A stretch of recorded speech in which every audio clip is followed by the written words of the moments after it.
let us see the implementation of display, who is supposed to print all the nodes of the linked list.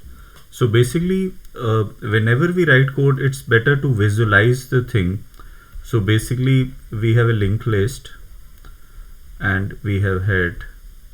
So how will we print? So maybe what we can do is we begin at the first node. We say ptr equal to head. We begin here. We print the content. Then we say ptr equal to ptr arrow next, and we keep moving like that. We keep moving in this direction and we print each node.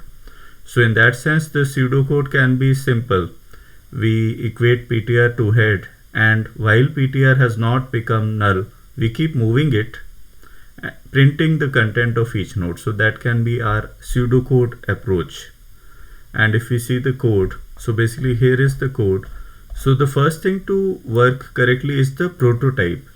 When we are displaying the linked list, we take the head pointer. We don't have to return anything. We simply print the contents, and it's not taking any value to be inserted or searched. So this is our simple prototype, and the head will not change. So it need not return a new head because display never modifies the head.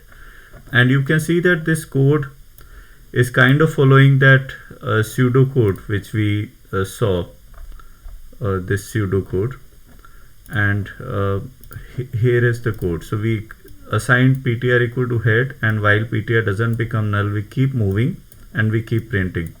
Just some print tactics. We space separate the elements and we put a new line at the end. So when we run, for example, let me show how it will be when we run. So we compile. While compiling, we always use -g and -vol. -g so that we can use valgrind, and -vol to detect any problems.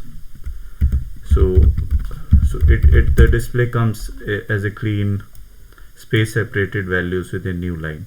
So that's why that display the space tactic. So this is the simple display implementation.